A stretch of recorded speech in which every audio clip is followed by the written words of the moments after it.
Hello, and welcome back to Mythology 201.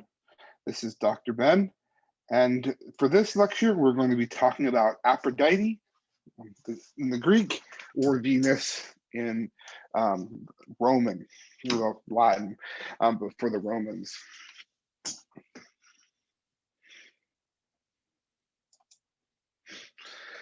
So Aphrodite, or like I said, for the Romans, Venus, is the goddess of many different things. In particular, she's the goddess of love, beauty, marriage, fertility, and in many ways, she becomes the archetype for womanhood and femininity in the ancient world. What you're going to see over the course of this lecture are several representations of Aphrodite from the ancient world. Really, outside of Heracles, and maybe more so than Heracles, she is one of the most popular and often depicted deities of the ancient world. And a lot of that has to do with that idea of her being the goddess of beauty and things of that nature. So in the Titans lecture, I discussed Aphrodite being born from the castrated penis of Uranos. But we also have this second story of Aphrodite being born from Zeus and Dione. What's interesting about these two rivaling stories is that if she's the daughter, or she's the daughter of Zeus and Dione, this firmly fixes her in the generation of the Olympian deities. If she emerges from the sea, from the castrated penis of Uranos, this puts her more in the generation of the Titans. And so in many ways, Aphrodite's sort of place in the generations of the Greek gods is blurred by these two different stories of her birth. Aphrodite is known by many different names. Two that I want to draw your attention to are Aphrodite Urania, literally born of Uranus. And this name implies her as the goddess of pure and spiritual love. And then we have Aphrodite Pandemos, literally pan for all, demos or people. And this is the Aphrodite of physical attraction and procreation.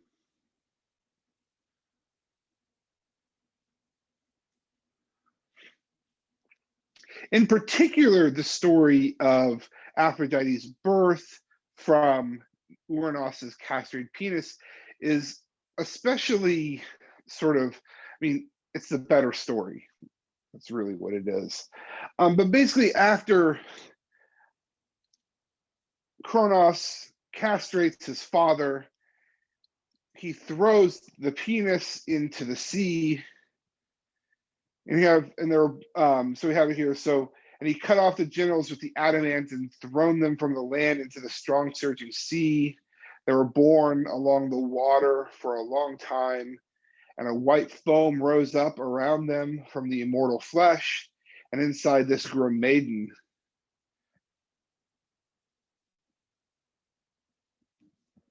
So Uranos's blood and semen and the ocean all mixed together, and from it we get Aphrodite.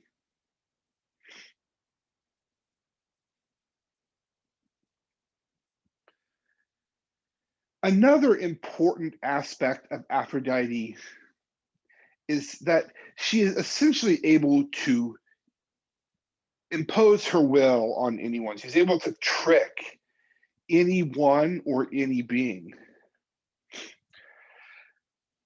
So this is the first time I introduced one of the Homeric hymns. So the Homeric hymns are a set of songs written in the Homeric meter, not by Homer, but in this Homeric meter. And they describe or attribute certain aspects to the different gods and goddesses.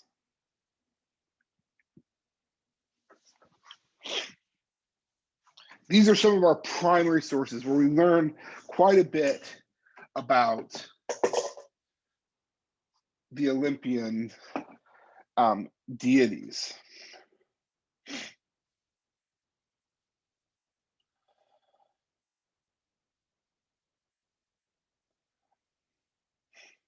There are several of them to Aphrodite. 1, 2, 3. Sorry, I'm just looking at a list. So 3 of the 33 are to Aphrodite. This Homeric hymn number 5 is the much longer of the one of the poem of this hymns to Aphrodite, and we're told that there are 3 people, 3 exceptions of people she can't trick. So tell me, muse, of the doings of Aphrodite, rich in gold, the Cyprian goddess, who sends sweet longing upon the gods and overcomes the people of mortal kind and the birds that fly in heaven, and all the numerous creatures that the land and sea foster. All of them are concerned with the doings of fair garlanded Cytherea.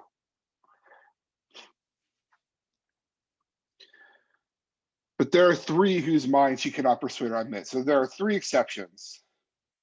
The first of these is Athena. So there's the daughter of goat rider Zeus, steely-eyed Athena. For she does not like the doings of Aphrodite, rich in gold. She likes wars and the doings of Ares, battles and fights, and fine workmanship. She first taught joiners on earth to make carriages and chariots ornamented with bronze, and she taught fine workmanship to tender-skinned girls in their houses, putting it into each one's mind. The second is Artemis. Nor is Artemis of the gold shafts and Valu Halu, so this is hunting, right? Ever overcome in love by smile-loving Aphrodite, for she too likes other things, archery and hunting animals in the mountains, lyres, dances, and piercing yells, shady groves, and a community of righteous men. In particular, these first 2, Aphrodite or Artemis and Athena, these are our virgin goddesses. Because they are these virgin goddesses, they aren't concerned with the things of Aphrodite. Because of that, that's a large part. So, in part, it's because what we know about Aphrodite and what she's a goddess over that sort of can inform us. Those who are against that won't be outwitted by her. And the third is Hestia. Nor yet do the doings of Aphrodite appeal to the modest maiden Hestia, the firstborn of Shimmer Kronos, and also the youngest through the designs of goat rider Zeus, lady courted by Poseidon and Apollo, but she is not willing. She firmly refused them and swore a great oath, touching the head of her father, goat rider Zeus, that she would be a virgin for all time, the great noble goddess. And so Hestia, and I should mention, if any of these names aren't familiar, I'm assuming you know who, at least who Athena is. If you don't know who Hestia or Artemis are, don't worry, we'll get there.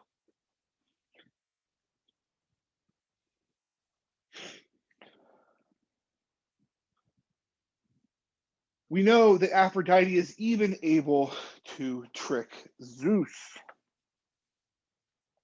So she has power over several of the gods, including Zeus.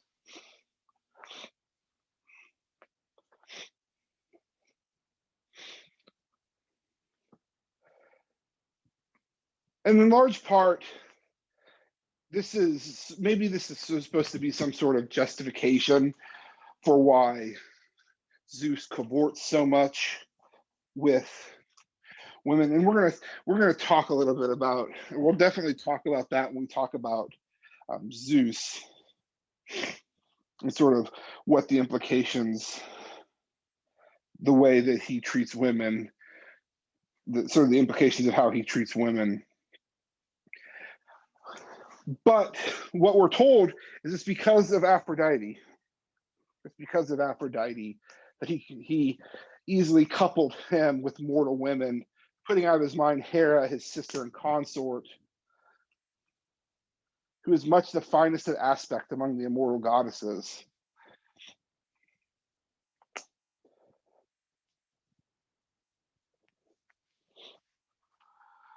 So Zeus blames, or we have this blame put on Aphrodite for Zeus's infidelity to Hera.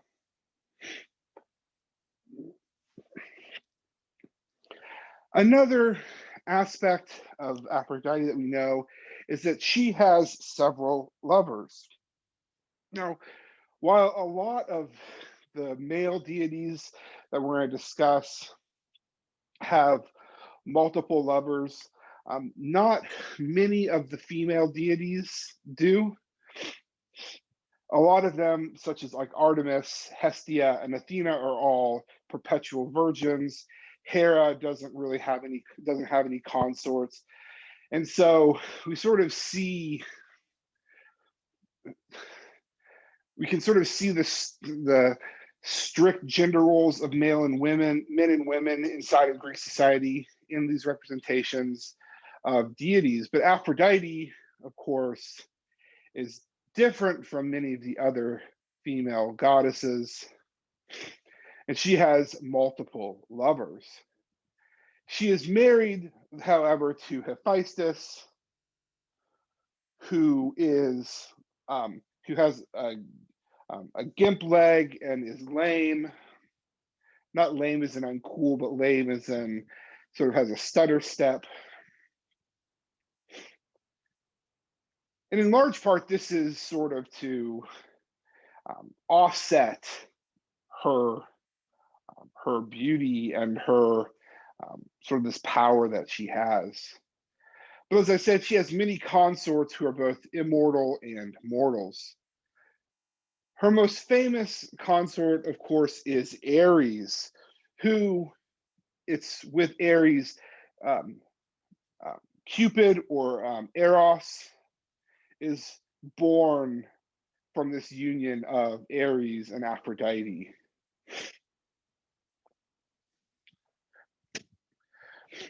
We're told that, and this is a story from the Odyssey, if you've ever read it, this probably should be familiar.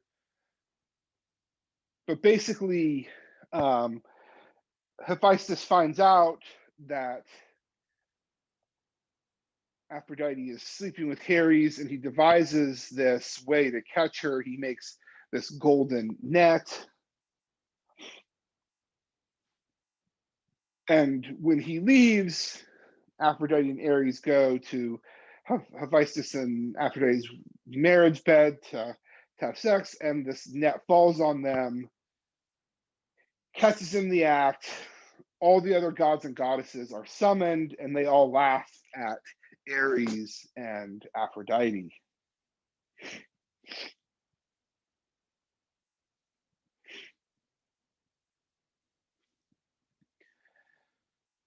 So going on in Homeric hymn number 5, we find out that, but Zeus cast a sweet longing into Aphrodite's heart to couple with mortal men. And he wanted to bring it about as soon as possible, that not even she was set apart from a mortal bed to boast among the assembled gods with a merry laugh. right? How she had coupled gods with mortal, how she had coupled gods with mortal women. And so Zeus tricks Aphrodite into falling in love with Anchises, who is basically a cattle herder near the city of Troy. It says, thereupon smiling Aphrodite fell in love with him at sight, and immoderate longing seized her mind. And so Zeus tricking Aphrodite makes her fall in love with Anchises. I should also mention that Aphrodite has a belt of seduction. A belt of seduction. So this is sort of like a love potion. A love potion.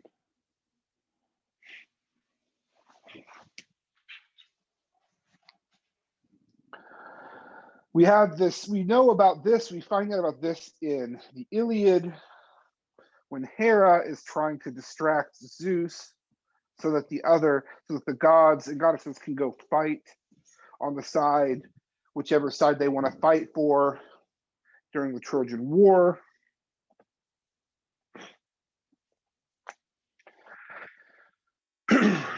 Hera goes to Aphrodite and gets this belt of seduction from her and goes and seduces Zeus.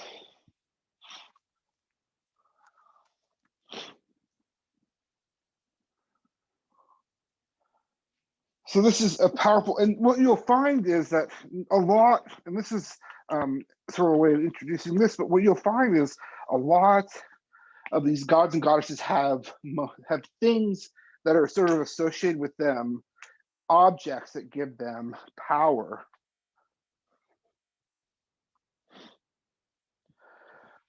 For Aphrodite, it's definitely her belt of, one of them is definitely her belt of seduction.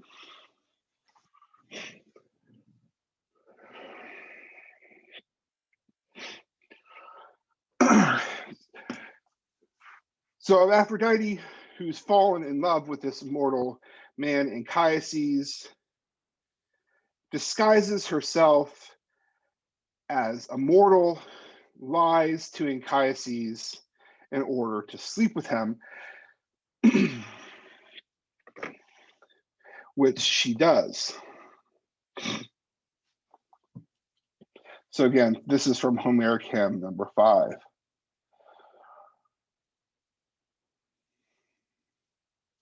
But Anchises, seeing, basically after he sleeps with her, he sees her hair moves and he sees basically her neck and her eyes, and he becomes very afraid. We'll see what happens later in the semester. You'll see what happens when you see gods and when mortals see gods and goddesses in their pure form.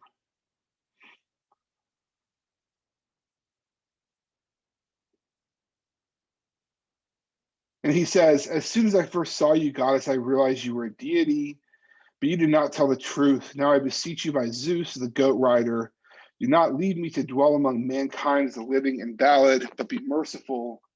For a man does not enjoy vital vigor who goes to bed with immortal goddesses.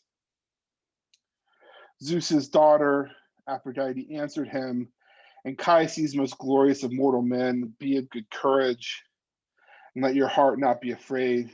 You need have no fear of suffering any harm from me or the other blessed ones, for you are dear to the gods indeed.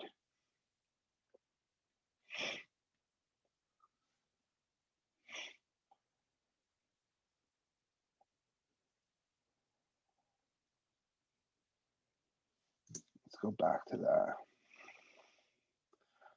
As we'll see later in the semester,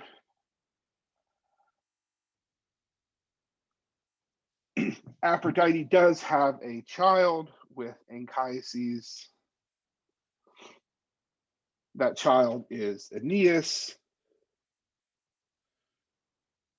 who is the one of the Trojan heroes and the hero of Virgil's Aeneid, which we'll talk about when we talk about the Roman foundation myths.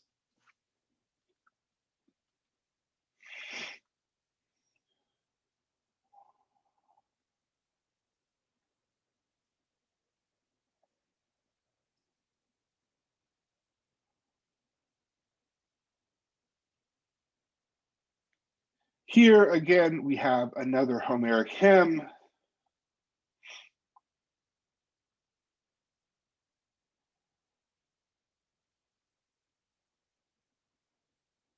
I'm actually not sure where I put this one in there. We're just going to skip over that one.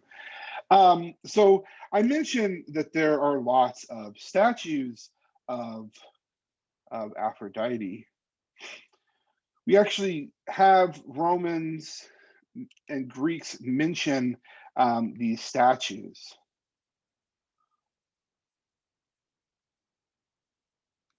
For example, we are told by Pliny the Elder in his Natural History that one of these statues is made by the artist Praxiteles.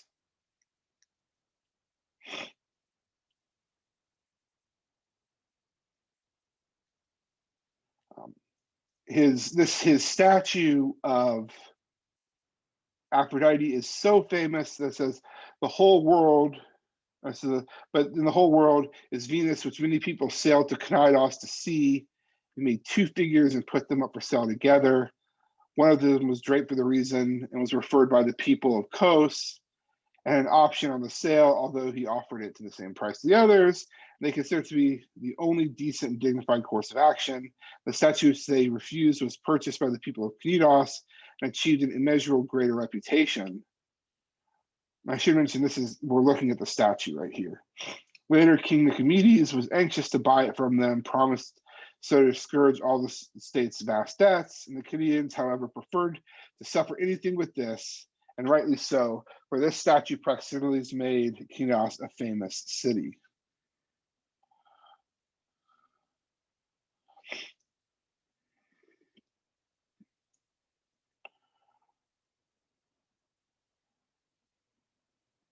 Again, this is the famous statue. We have Venus or Aphrodite,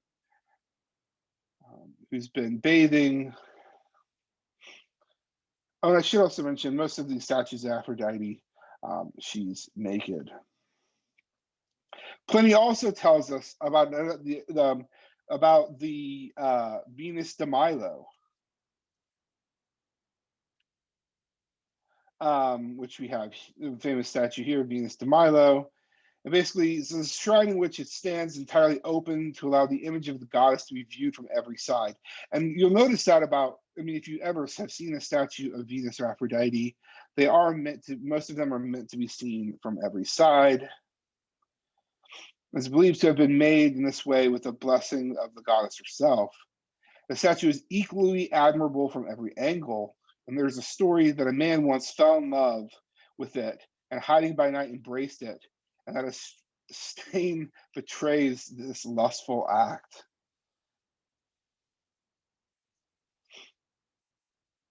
In some ways, what we see in these statues of Aphrodite, I should say this is, I think, fairly unique to these statues of Aphrodite, is the beauty in their representation. A lot of people sort of see or believe, I would say, that there's like this adding to the beauty of the statue. I'm trying to think how I want to say this. So sort of like the aura of Aphrodite herself adds beauty to these statues. Here we actually have another statue of Venus that is in Rome, just to sort of give you the example of what I mean by this idea of like seeing it from every angle. What's interesting is it's actually set up in the room, inside of this room. You walk into the room, and this is the only statue in the room. It has a walkway around the entire statue. And that's it, in the entire room.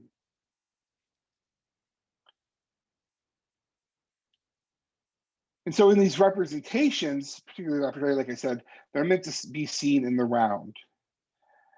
And this gets at the idea of, I mean, people use, especially this quote about like the statue, the Venus de Milo, about the male gaze and lots of different things. And so these statues have actually been used in modern theory to sort of talk about the way that particularly men view women.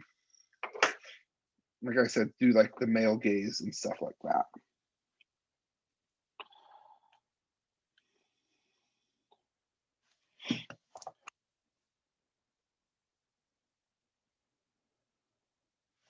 Lastly, and of course, we'll get to this a little bit more, and I hope that what you'll, I'm hoping this what you'll sort of see is that over the course of the semester, we're going to see these deities come up again. So I'm sort of giving you this basic information, but we're going to see the involvement of these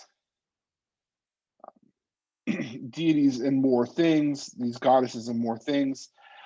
For instance, Aphrodite, of course, is a major player in the Trojan War. So we're going to talk more about her involvement in the Trojan War when we talk about the Trojan War. And so I should say that some of the discussion of these gods and goddesses will be reserved for the discussion of some of our heroes also. So don't think that I'm forgetting about Aphrodite's involvement in the Trojan War or anything like that. We'll get to those things. And if you have no clue what I'm talking about, awesome. I'm setting the expectation for you.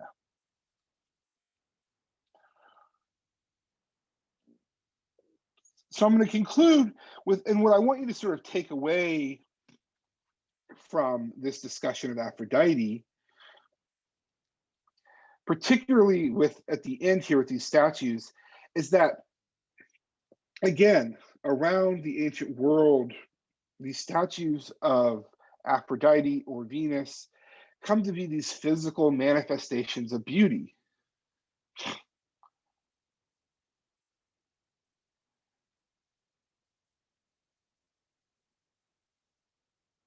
And of course, Aphrodite or Venus is chosen because she's this goddess of beauty, right? So the choice of the subject lends itself to the art, and then the art perpetuates.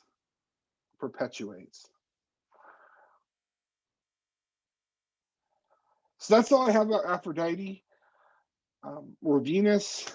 Again, like I said, we're going to see Aphrodite pop up again later in the semester, but for now, that's it. So I hope you have a great week, and I will catch you next time.